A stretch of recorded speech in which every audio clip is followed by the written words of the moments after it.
Good day, viewers. Renee, I understand you're running for County Council in the 2nd District. Could you tell us a little about yourself? Yes, my name is Renee Vendetti. I was born in Erie, PA. I grew up on Lighthouse Street and on Hess Avenue. I went to Holy Family Grade School, and then I went to Wayne Middle School. My family then moved to Northeast, where I finished high school. I had 2 children, and then I moved back to Erie after I graduated from Tri-State Business and to raise my 2 girls in Erie, Pennsylvania. I have been attending county council meetings since 2005. I've spoke out on family rights, grandparents' rights, and became a big advocate for the family rights in Erie County. I've been to Harrisburg, I've been to Pittsburgh, I've been to Monroe County on my own time, my own money, to learn the family rights, to help the people in Erie retain their kids, the grandparents get custody of their kids. Things that I think Erie County needs to be more aware of is family rights, because obviously the children are our future. Oh, that sounds great. I understand you're campaigning, and one of the issues you have brought to our attention is you would like to see county council meetings televised. Could you explain why? I'd like to see county council meetings televised for visibility and accountability.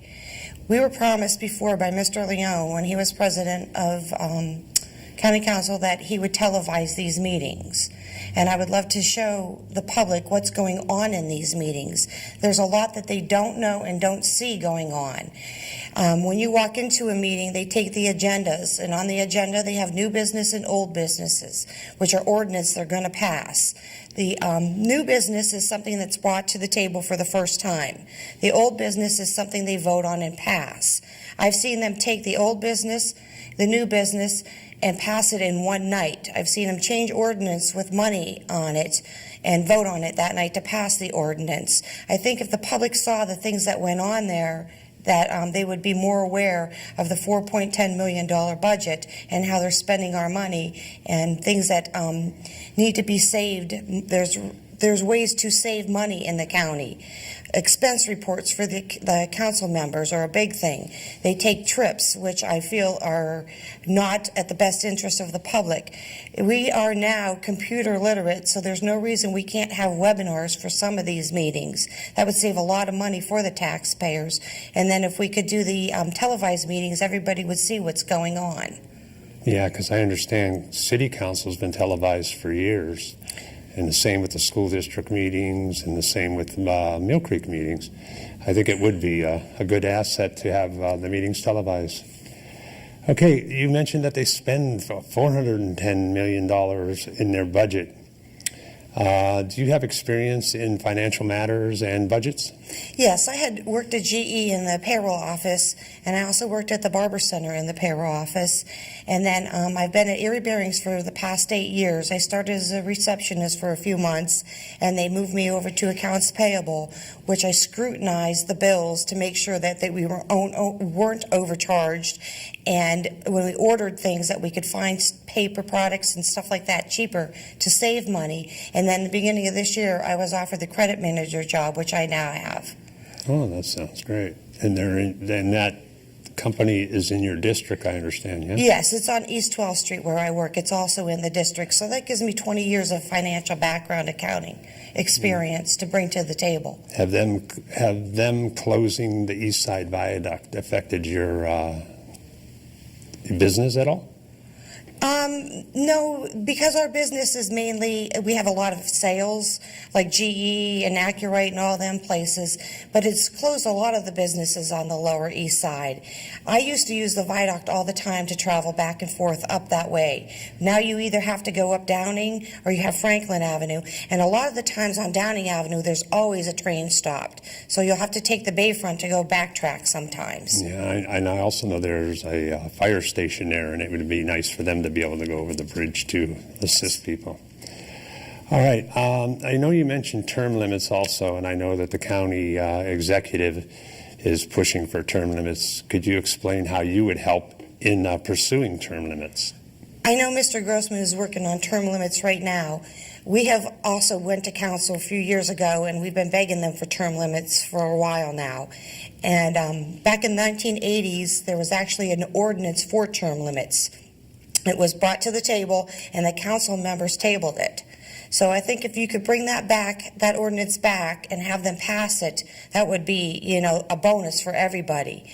But getting council to pass it would be probably a difficult time to get them to do that. Some of them don't want it, so you have to have the majority of the vote to do it.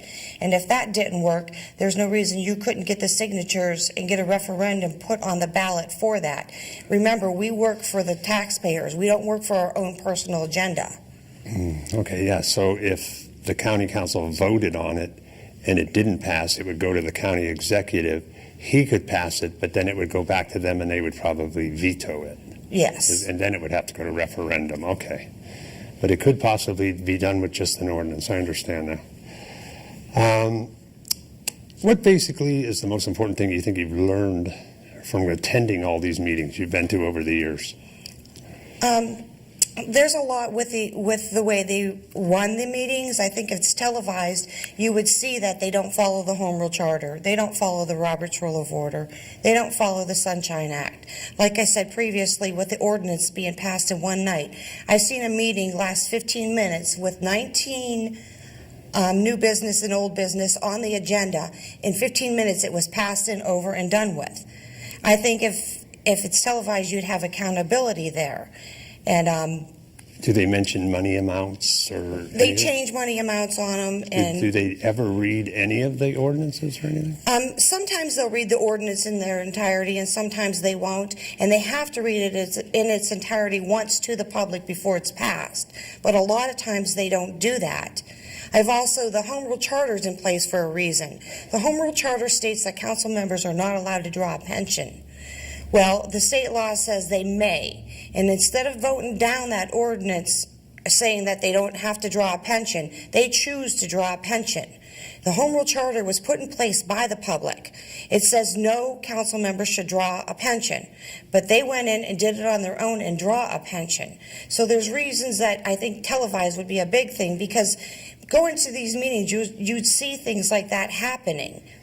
That's a perfect example with the pension is a big problem, I feel. Some of them council members are drawing two pensions, one from their previous job, and now they're drawing it on the county. Yeah, and I could see by televising the meetings also that shut-ins and people who are handicapped and people who just can't get to the meetings would be able to view them and keep them accountable, yeah. Okay, can you tell me anything you know about the gaming revenue money? The gaming revenue, years ago they promised tax relief. I would like to see that become a reality. 1% of the gaming revenue is restricted, and the rest is unrestricted. The gaming board, the Gaming Revenue Authority oversees all the money. So the 1% you apply for grants. If the grant money isn't spent, it goes back to the unrestricted fund, and council deems fit what they want to do with that money. It's up to them to spend that money. And I think if they distributed it back to the people, it would be a good thing. I remember when they promised a senior center, and that never happened. There's a lot of things they've made promises of, and none of them have become realities. And I'd like to see a lot of those things become realities that they've promised. Yeah, I believe a lot of that money goes to economic development. Okay, could you tell us a little bit more about you being a family advocate, and what that entailed? It was my own personal issue I got involved with, and it made me learn the laws because things weren't being done right.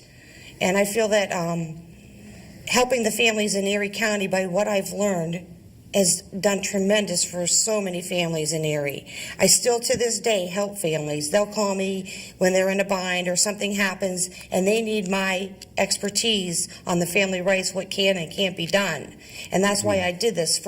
I did it for my own personal agenda, but when I learned what was going on, it made me want to help the families also that were going through the same things I went through because I know the stress it created on my family. I remember you mentioning to me about an ombudsman and how you people in your family advocacy group were pursuing getting a state ombudsman. Did that ever happen?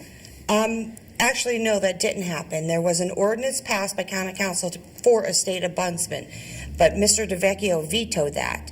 So what they went and did instead of that, they took a person from the agency and made them a quality assurance person.